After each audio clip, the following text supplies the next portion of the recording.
When large jobs require moving massive amounts of snow, get the work done quickly and efficiently with the Western Pile Driver and all-new Pile Driver XL pusher plows, both featuring Trace Edge technology. These pushers scrape down to the pavement with an advanced cutting-edge system that has independent 2-foot sections that move vertically, oscillate, and trip. Get more jobs done faster with the Western Pile Driver lineup of pusher plows. Mike Bott from Frost Solutions, one of the owners of the company.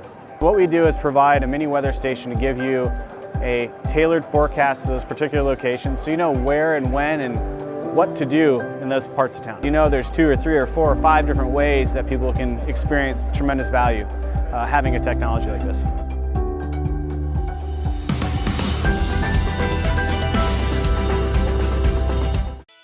Welcome to the Entrepreneurial Journey with your host, Dave Westcott. The Entrepreneurial Journey is a weekly podcast that streams live every Tuesday at 9:15 a.m. Pacific on Dave's YouTube channel and LinkedIn profile. Now here's Dave with this week's episode. Good morning and welcome to the Entrepreneurial Journey. I'm your host, Dave Westcott, and I've got with me this morning special guest, Alexander Lyadov, business therapist. Lyadov Business Therapy. Good morning, sir. How are you today? Oh, thank you. Thank you for inviting me. Hello, Dave. I'm fine. How are you? I'm doing outstanding. I'm so excited to talk to you because we've talked before, and I love following you on social media. Like, it's one of my favorite things. I love watching your post. I love seeing what you post. It always gets me thinking, and I think it's always spot on, the stuff that you share. My first question is, where do you come up with all of this stuff? It's a good question. I'm just a messenger. Dave. It goes through me, and my role is just not to be on the way of those ideas. So I'm just sitting every day in front of the blank screen and not knowing what I will be writing about today. Yeah. And then the idea come, and I'm kind of thinking during writing, and then luckily sometimes it resonates with the guys like you, and I'm happy about that. I think because you're always writing about, what the entrepreneur is going through. Right. And the difficulties, the struggles, there's so much in the entrepreneurial journey that is tough. You consider yourself a business therapist, not a business coach. Why is that? No. When I was starting this practice, I was trying to decide. I actually was already doing the stuff that I'm doing today. So I was trying to kind of label what I'm doing. Yeah. And I was trying to think, well, maybe it's a coaching, not exactly. Well, maybe it's a consulting, not exactly. Maybe it's a psychotherapy, not really. And finally, I understood that I'm working, as one of my clients said, at the intersection of business and personality. There is this intersection, and I'm trying to deal with the issues which are the most difficult to resolve for entrepreneurs. They are kind of existential sometimes, and those issues, they cannot be solved within one modality, like say coaching or the business or the philosophy or the psychotherapy. Those complex questions, they can be solved only when you have several modalities and you place it one on another. So a kind of more complicated, like if you want to understand something, you rarely, it's enough to touch it. You normally have all the senses, and plus to that, you have other means to understand the particular phenomena. And the more complicated the phenomena, the more tools you need in order to grasp the essence of that phenomena. So since the problems which I'm dealing with entrepreneurs, they're quite complicated for them, and therefore I need to use several tools in my box in order to help them solve them. Yeah. So essentially, none of the labels was appropriate for me. So I decided to come up with my own. Of course, I'm not the first who invented it. I'm sure there are other people who call their practice like this. But for me, it has some meaning, some special meaning. I think it's fantastic. I mean, it's true. It's like there's the psychological aspect, there's the business aspect. So talk about what the business therapist does. What do you do with your clients? Yeah, my typical client is the founder of the company. Usually I call it in the transition state, or as I love it to say, in between state. It's a state where you understand that you encounter problem which you try to solve with all the usual means, with the help of people with the consultants with the advisors and somehow the problem is quite persistent. It doesn't go away. Either it becomes chronic or it kind of becomes bigger and bigger. And then people at that situation, they are kind of disoriented because they encountered the unknown, right? Something which they cannot explain and they don't know how to deal with it. So it's not just a small business problem. It's a kind of challenge to their worldview. They encountered anomaly. They encountered something. They kind of this is the ambassador of chaos. We can symbolically can say so.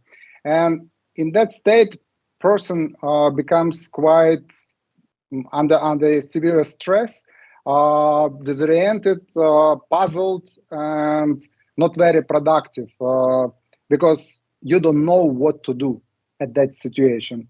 And this is the transition state. Everything was nice before, more or less. Everything will be nice after, sooner or later. But at this particular stage, you are struggling. Actually, this is for modern man, it's quite unusual. For our predecessors, it was the normal situation because it's a kind of described in rituals of initiations, in how it's called, rites of rite of passage. Yeah, rite of passage. Yeah. So for them, it was known phenomena. Sometimes it happens. And the more than that, our predecessors, they planned kind of those rituals and integrated in their lives.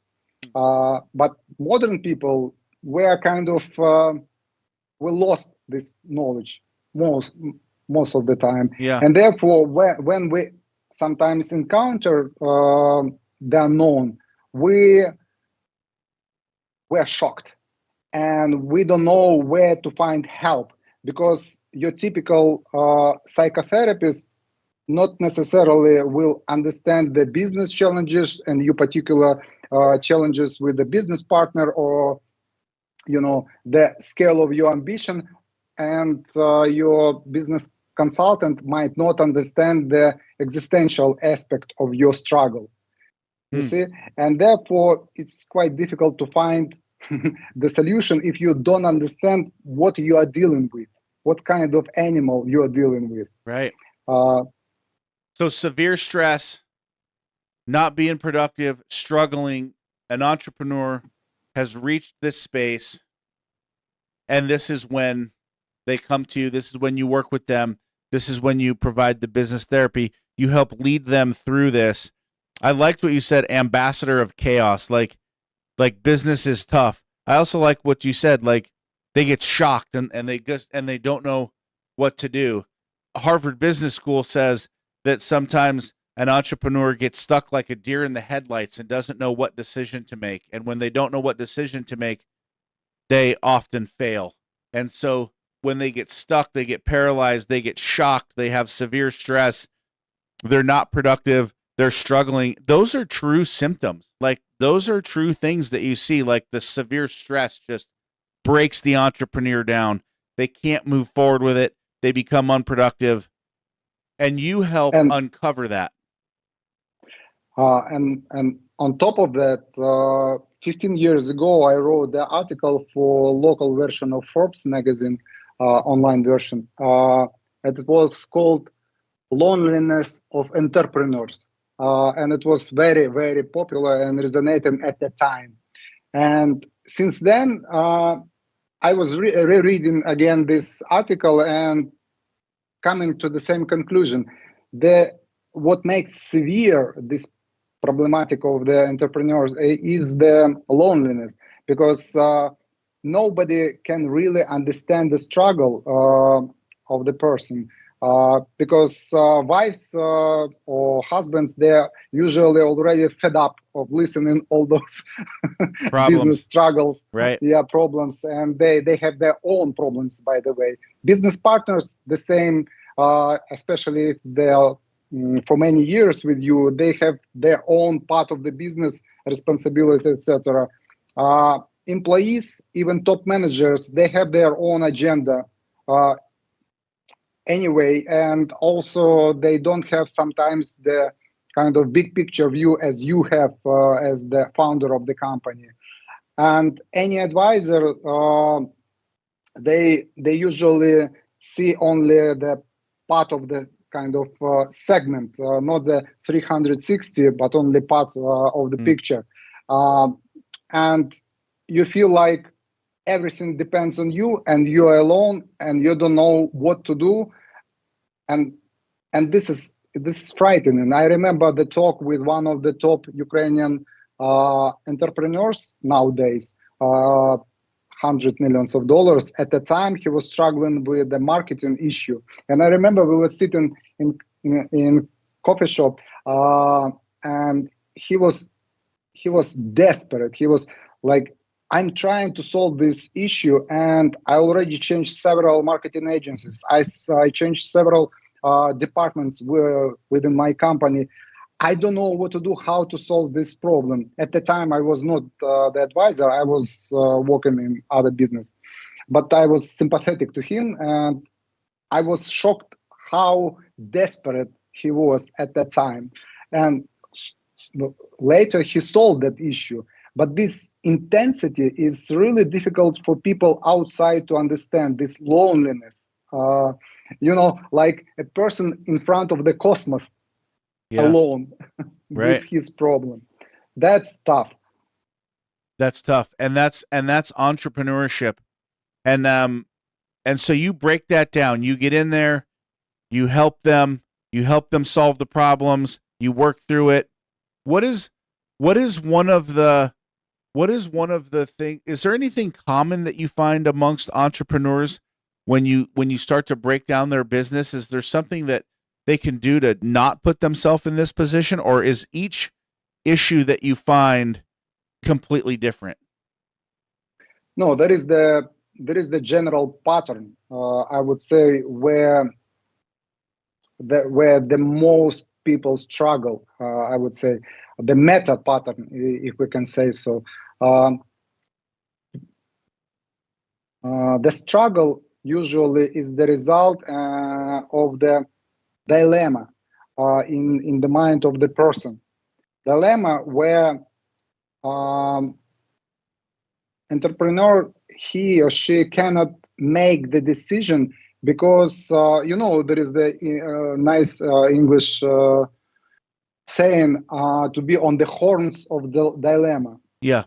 To be on the horns. It is exactly capturing the essence, because the person feels like I should do this, but at the same time I cannot do because of that, and I cannot resolve it.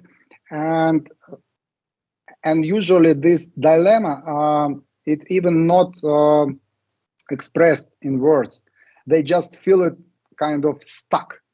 They cannot somehow make things happen as they used to do, because entrepreneurs, they're action-oriented people. They're usually easy to start the action. But here they're kind of like a Mustang car, which roaring Yep. in the maximum, but at the same time the brakes are also at the maximum. So it's kind of a lot of cloud, a lot of roaring, but no movement. That kind of thing, and the system is ready to collapse. So the problem is that this dilemma, until it's kind of resolved, it creates a lot of negative symptoms. One kind of package of symptoms is the indecision, is the vacuum of power, it's a disorientation of the entrepreneur, and as a result of the entire company. Another kind of package of negative symptoms is the sporadic kind of bold, adventurous decisions, like, let's do it. Yeah. we can do it. It's a good opportunity. Yeah, it will work. The kind of adventurous, a bit crazy decisions from time to time, which naturally lead to the losses of time, money, opportunities, waste, I would say, in general. The other kind of package of problems is opposite. It's a kind of risk-averse behavior. Let's conserve, don't do anything. Let's double check in certain areas, which naturally results in stagnation of the business in certain areas. So altogether, it means that the company doesn't grow, and where it tries to grow, it loses opportunities and resources through waste. And therefore, there is the gradually kind of losing its market positions. But the core of that situation is this dilemma inside of entrepreneurs, which he cannot or she cannot resolve. And they cannot resolve because first, it's not expressed, and second, behind every dilemma there are assumptions, and those assumptions are usually kind of like an air. You don't see air, you just breathe air. Right. And my role is to help him or her express such dilemma and find out which are the assumptions behind it, which supports this dilemma. And if we find the assumptions and they resonate, it's quite easy to kind of destroy them, to oppose them, Right. to show that they are false very often, those assumptions. And therefore, dilemma starts weakening, and a lot of energy kind of unleashed, and the solutions come easily. So you break down the dilemma, you break down the assumptions, then that frees the entrepreneur, and the entrepreneur can then focus on the solutions. The solutions start coming easier, and they're able to rebound in their business. Exactly. Yes. That's awesome. So my big question, how did you go from managing a $50 million investment fund to sitting in the Peruvian jungle about to embark on your 11th ayahuasca ceremony? Yeah, it's a good, it's $1 million question. I think that it was the kind of unorthodox decision to change the perspective, maybe radically, but if I knew the person like me today, I wouldn't need to do that. But since I couldn't find such person at the time, I had to kind of make a lateral move, make the out of the box move, because up to that moment, I was trying to find the kind of my path to understand what is right for me and how to bring maximum value to the world and to be in peace with myself. And I was changing industries. I was changing roles. I was in many. I went through several industries. I was in employee, the CEO, investor, advisor, board director. All those roles I know. I also read a lot of books on psychology, on philosophy, etc. Yeah. On different science, but I couldn't find the right answers for me. So I had to change the perspective. And although by that time I never used any psychedelics, I hated any idea of changing my perception. But since I exhausted all typical means like psychology, like philosophy, like the practical experience, even extreme experiences. So I had to try something new, and therefore I tried in Peru jungles the thing. And since one was not enough for me, I decided to go through 11. 1 to 11. That's a lot of experiences. Yeah. Somehow I felt like I needed to go through this. And it was very interesting experience, and I'm thankful to God for moving me to that direction. What was it that you experienced? What was it that changed your path in the experience? First, it showed me that there is another kind of world exists, which I had no idea about. That there is something even more real than this real. I would say.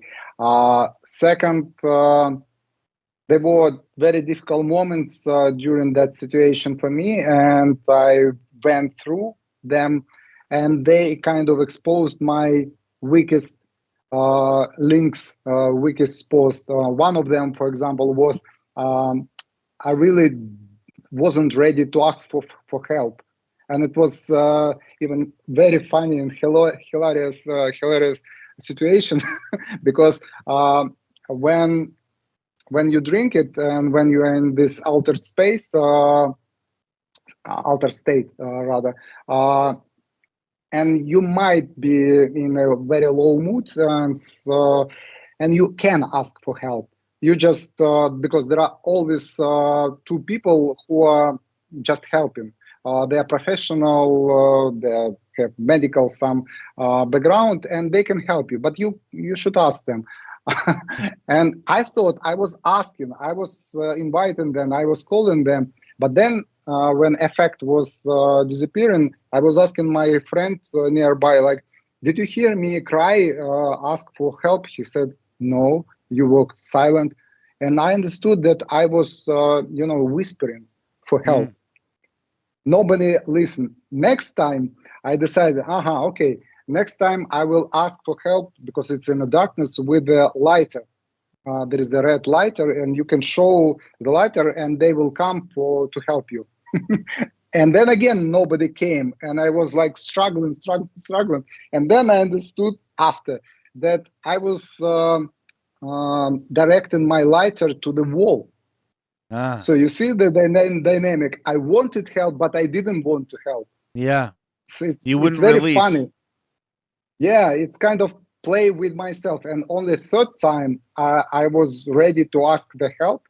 And actually, there were some people who really helped me in terms of reassuring that I will go through that experience by myself and will be better off at the end. And it happened so. So it was really interesting experience and quite changing my perception of myself through behavior, not just through thoughts. It was physically felt change. And there were many of such things, a lot of insights. And actually, sometimes people ask me, so many years passed that you ask experience, do you want to repeat? I say no, because I'm still kind of uncovering all the lessons Wow. which I received there. It was many years ago, 2017, if I'm not mistaken, many years ago. And now I understand that the perfect combination is if you want to go to psychedelic route, is to combine it with psychotherapy together. Because, of course, with a person who knows what he does. And therefore, you can get some kind of insights through psychedelics and then kind of digest them through therapy, through psychotherapy. That would be the perfect combination. That's very, very interesting. So 11 times, and 11 was it. You said no more. Yes. By that time, I said, that's enough. I understand the lesson. Thank you very much. Now, now I have a lot of insights. I go home. That's really interesting. And so that changed your path. That changed what you were doing. It helped me a lot, for sure. It helped me a lot because after that I was ready to ask for help in psychotherapy. I found a very good professional, not from the first person, the fourth was excellent. And since then, I went through group therapy, individual therapy, and I feel like, a few days ago, it was 5 years, 6 years anniversary of my relationship with my psychotherapist, and I'm very happy to find her. It's enormous effect on me. I feel like I'm much better person. So you're constantly working on yourself, like you're constantly working to make yourself better. That's what I hear. Like whether you're on the journey for ayahuasca, you're working with the psychotherapist, you're constantly working to improve yourself. You're also a jiu-jitsu fighter, correct? Yeah, Brazilian jiu-jitsu. It's not professional. I started doing that at the age of 43, quite late. So, but you're good at it, though, right? I mean, you have a high degree in this, don't you? Yeah, I'm brown belt. The next one is black one. Okay. Hopefully, in few years I will get it. And I really enjoy it, and even participated in international competition. I became twice the champion of Europe in my category of my weight and age. So it was a really interesting journey as well. A kind of I have a lot of insights for business I take from jiu-jitsu, a lot. What are some of those? What would you say is the top takeaway? My favorite is it's easier to show, but I will try to explain. When you are wrestling or grappling with somebody, and he is kind of on tatami on the floor, and you are kind of trying to hold him. So it's really difficult to hold the person who is your weight and who is, especially he's young and trying to get up and throw you to the side. But if you do just one change, kind of invisible jiu-jitsu move, you just take his head and move it to the side like this with your arm or with your shoulder, like this. So he's lying on the floor like this, not like this, but to the side. And this small change will take away approximately 40 or 50 or 60 even % of his power. Wow. Because our body is designed in such a way that we should be symmetrical. Then the power output is the maximum. For example, if you are going to with a how it's called, barbell. Yep. If one leg is higher than the other leg, because of, I don't know, one in shoe and one not in shoe, you will not lift the same weight. Right. Because of the asymmetry. The same thing is here. If you put his head to the side, he will lose a lot of energy, because if you control the head of the person, you control the entire body. It's a kind of end of the lever at the same time. And this is applied to the business directly, because why I'm working with founders only. I'm not working with top managers. I'm not working with employees, with team, etc. Because the head of the founder is the end of the leverage. That's the problem of the entire organization, and that's the potential opportunity of the entire organization. That's the greatest limitation. The constraint is the personality of the founder, because I'm not controlling his head. I'm trying the dilemma, the problem. He's fighting the chaos.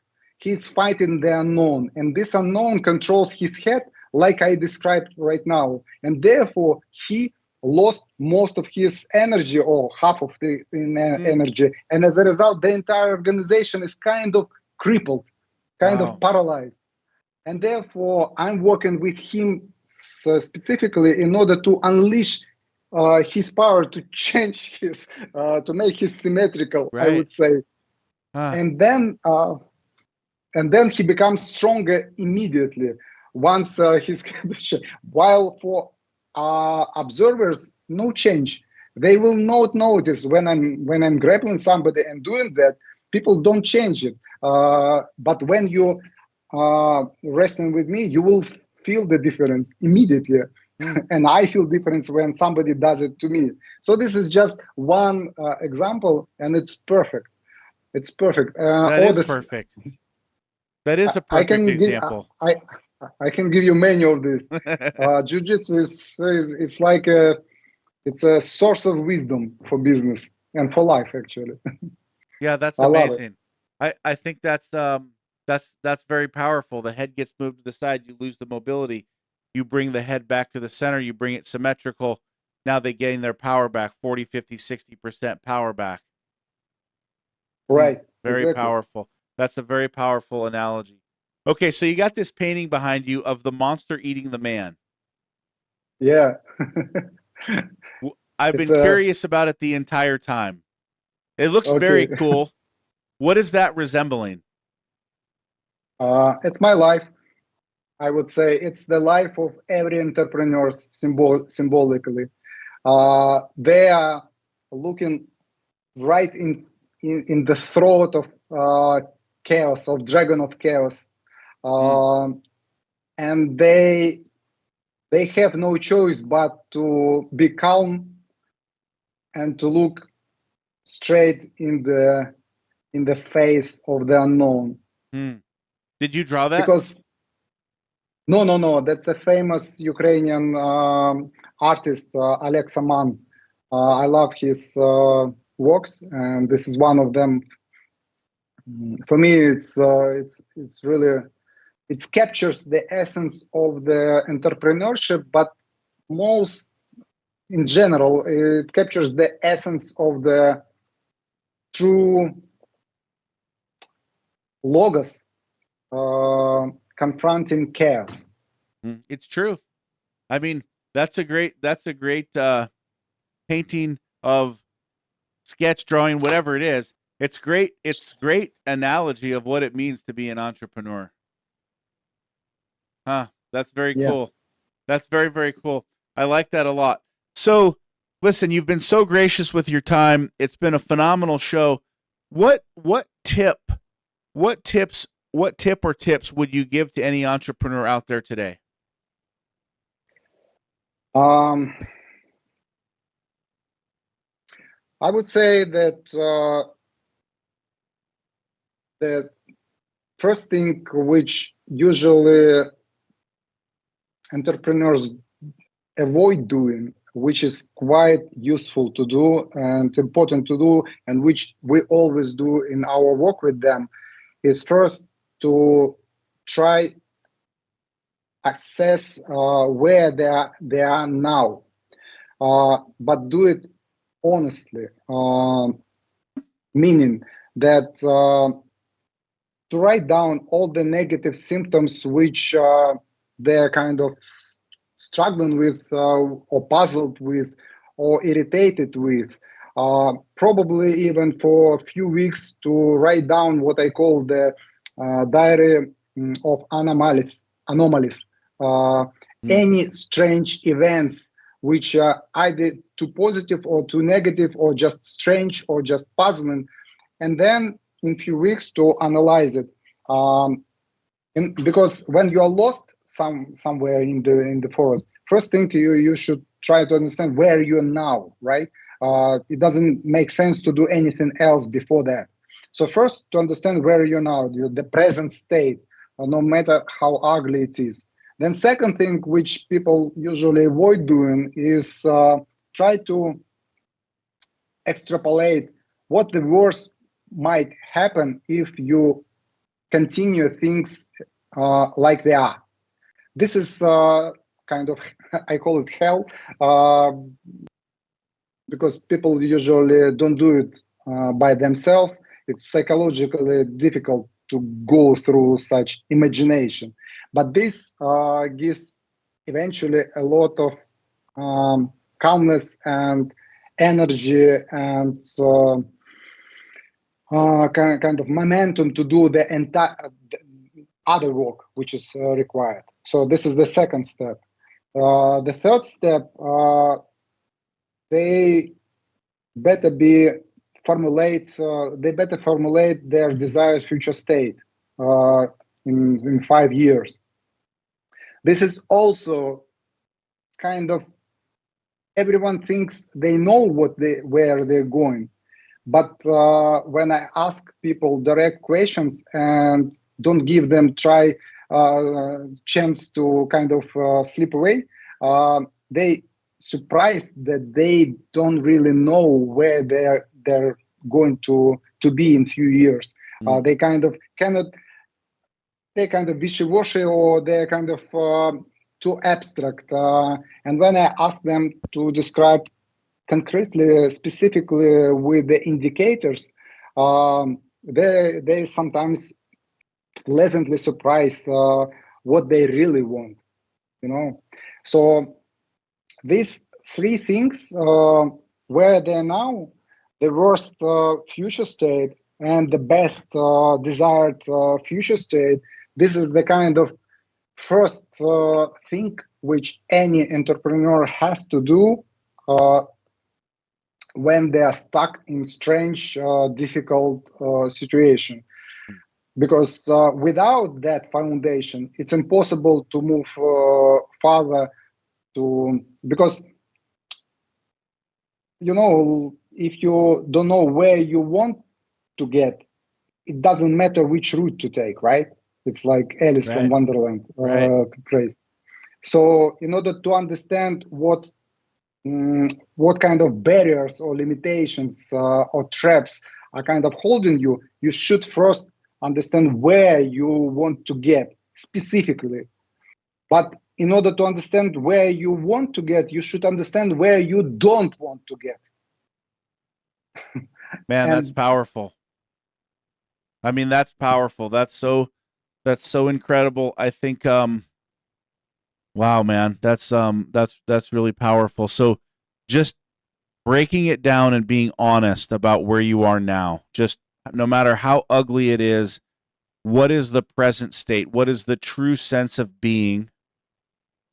And then what's the worst thing that might possibly happen, right? I'm broke.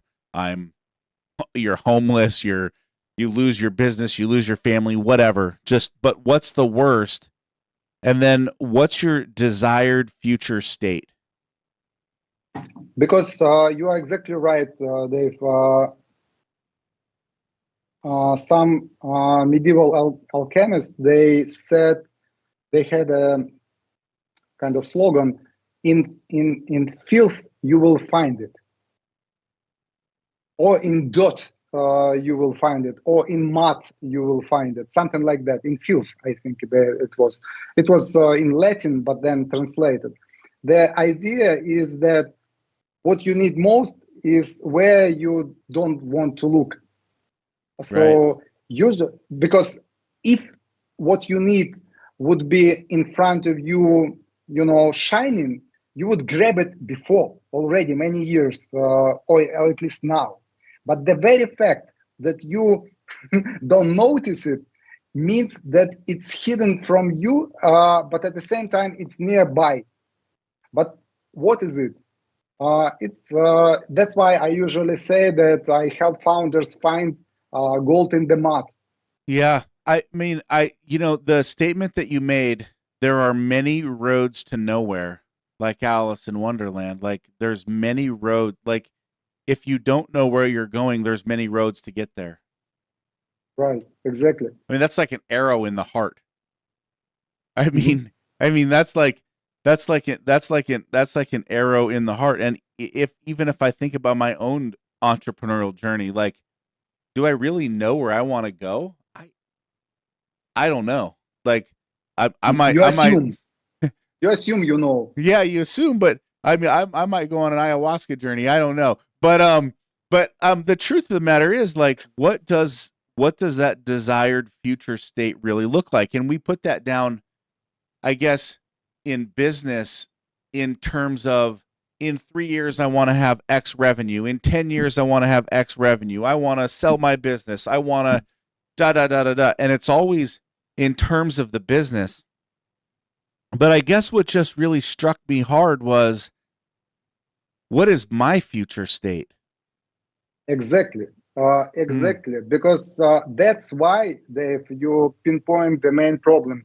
That's why many companies, they try to hire somebody to make the strategic session, to help their team, top managers, to come up with strategy, etc., etc. And usually it's a profanation. It's a failed exercise. They just throw away money. Why? Because there is only one person who can kind of answer the ultimate question. It's the founder, and this question is what for? Because strategy is the answer to the question what for, not how. How, it's the secondary question, it's later. But the ultimate question is what for. And what for is not a business question, because in order to answer the question what for business, first you as the founder has to answer this question for you existentially. Why I'm doing that, what for? And this is the frightening question, right? Because it means that you have to ask yourself, why do I live, right? It's yeah. an existential question. Yeah. And people afraid to not even answer, to ask that question to themselves. No wonder they cannot answer this, give any vision about business to their employees, to their top manager. No wonder they cannot come up with a strategy, because it starts with the founder who cannot ask Mm. that question to himself or herself. It's powerful, man. I mean, that's just mind-blowingly powerful. I'm just like, there are many roads to nowhere. Right. Man, that's powerful stuff. That's just that's incredible. So so if someone wants to work with you, and I mean, I don't know why anybody wouldn't. I mean, you've blown my mind here in the last few minutes, just with the whole, you know, many roads to nowhere. What is your desired future state? I don't even know what my desired future state is. I'm just gonna admit it right on the show. Like, I don't know. You're brave. You know, You're a brave man. I mean, I feel like I'm on a lot of roads to nowhere, and that's just the truth about it. Like, I just, like, whoa, it's an arrow to the heart. How how does someone get in touch with you? How does somebody work with you today? Because just I feel like we've had a psychotherapy session on the call. Like, we've had some fun and we've joked around about some stuff, and we've learned a lot. But I mean, man, this is just powerful stuff. How does someone get connected with you?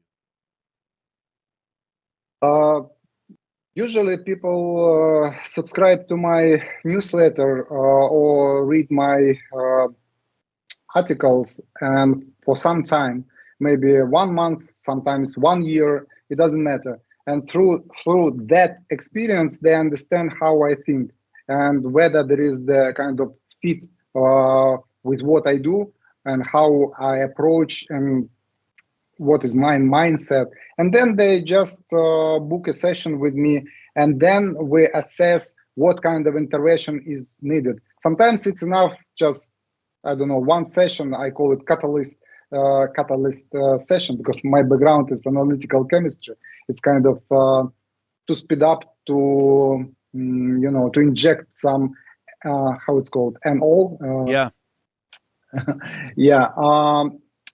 Or they need the full day of work. Then it's a transformational session where we do together all those pit stops in present, in undesirable future, in desirable future, and all the obstacles, all the superpower, all the vulnerabilities, all the priorities, the list of decisions, all that stuff. We do it together. And some of them need support in implementing. Then it's kind of regular meetings, quarterly or monthly. Wow. And with some, with a few of them, it's 3-year commitments where we try to achieve specific goals for them. That's amazing. So if you're out there listening to this show and you find yourself facing the monster, just like we've got on the wall behind us, that perfect analogy, if you're in the chaos, if you're experiencing severe stress, if you're not being productive, if you're struggling, if you're lonely, if you're just lost in your business, if you're desperate for help, this is the man that you want to talk to. Get in touch with him. He's on LinkedIn all the time, right? LinkedIn is your place to be. And Yep. We'll throw that link into the box here so that it can come up. And reach out, and then maybe they send you a direct message. Is that the best way to get with you? Connect through Perfect. LinkedIn, through Perfect. direct message? Yeah, that's awesome. Yep. Listen, if you're out there, like, wow, what a powerful show. I mean, just everything that you've said, I got to reiterate it. Where are you at now? The present state. No matter how ugly the truth is, be honest with yourself, creating a, what is this diary of anomalies that you're experiencing? And then what's the worst thing that might happen? Like what is the worst future? And then what is your true desired state? You're what for? Right? Like that's what we're really breaking down here. I absolutely love it. This has been such a powerful show. I can't say it enough. I mean, just really Thank you. incredible what you've shared with me and with the audience today. So listen, if you're out there, get in touch with Alexander. Absolutely incredible. Hit him up on LinkedIn, send him a direct message. Subscribe to his newsletter, subscribe to his articles. Check him out. He posts every day on LinkedIn, right? Every day. Yeah, every day for many years. Every day for many years. That's right. I'm a constant follower myself. I love it. All right, my friend. That's what we've got for today. If anybody is out there, they're going to do themselves a favor and reach out to you. This is the Entrepreneurial Journey. I'm your host, Dave Westcott. Follow me on LinkedIn, Facebook, Instagram, anywhere it's social. I'm hanging out 9:15 a.m. Pacific Standard Time each and every week. Check us out. Incredible stuff, incredible shows. Drop your comments into the comment box. Give us a like, give us a share, and we'll be back in next week. And I got to get off these roads to nowhere, man. I got to get it figured out. So, Alexander, it's been absolutely incredible having you on the show. Thank you so much, my friend. Thank you very much, Dave. Excellent questions. I enjoyed. Thank you very much. Mike Bott from Frost Solutions, one of the owners of the company. What we do is provide a mini weather station to give you a tailored forecast to those particular locations, so you know where and when and what to do in those parts of town. There's 2 or 3 or 4 or 5 different ways that people can experience tremendous value having a technology like this.